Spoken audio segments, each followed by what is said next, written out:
The Orlando Magic rebranding its arena today, which will now be called the Kia Center. And the first event under the new name is a game Wednesday night between the Magic and the Miami Heat. Joining me now is Orlando Magic CEO Alex Martins.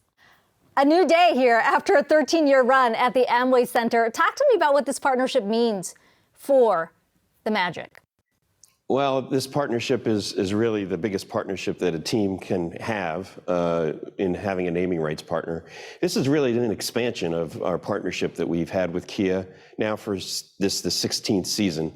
And this will bring Kia the opportunity through the global brand of the NBA and the Orlando Magic and playing our games at the Kia Center will bring Kia international exposure.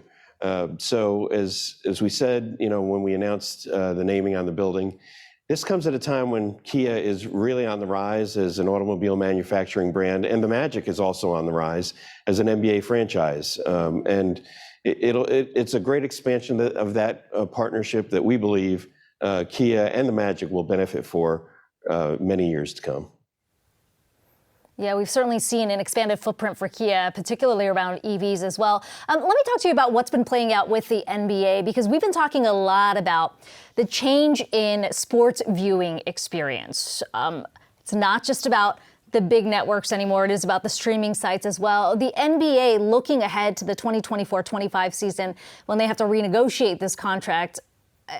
As you think about your team and getting the biggest viewership there, you think that the network cable play is still the best way to get the biggest audience out there? I think the network cable play is always going to be in place. There's always going to be those that will go to the network cable stations to view their sports programming. But we all know the proliferation of streaming, particularly since the NBA completed its last national media deal. And I fully expect that as we go into this next couple of years in the negotiation on the national television rights deals for the NBA, that we will see streaming partners come into play. Obviously, there is a large population that is watching their media through streaming devices at this time. And we believe that it's time, for the NBA to also broadcast our games in that manner as well. Appointment sports programming is still in high demand. And now with the proliferation of streaming, I think the NBA will have another outlet for us to broadcast our games on in this next media deal.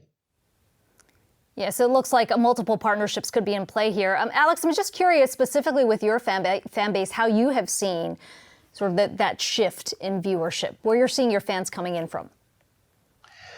Well, certainly the younger fan base is coming through streaming platforms and through social media, et cetera. We here at the Orlando Magic have put on a large effort to expand our content creation onto multiple platforms, particularly through social. But streaming is definitely a large part of our future plans as we continue to expand upon our content creation here at the local level.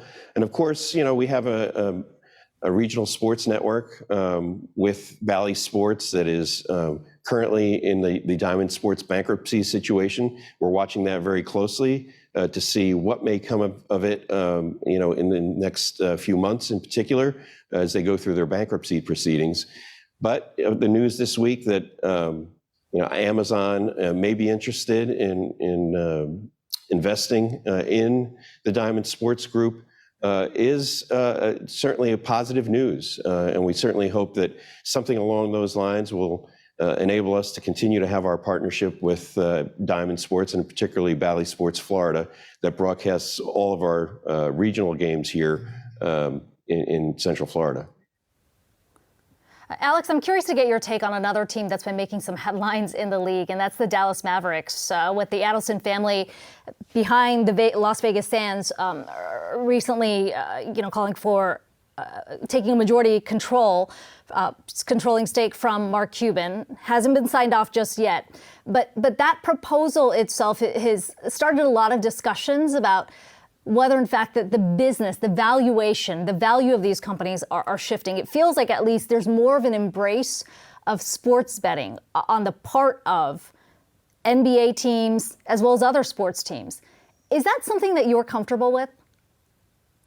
I'm certainly comfortable with it, because of the fact that the league has all of the protections in place, the precautions in place to ensure that it doesn't impact our game in any way. We certainly don't deal with it or haven't dealt with it, here in the state of Florida because we haven't had sports betting in place until the last 2 weeks.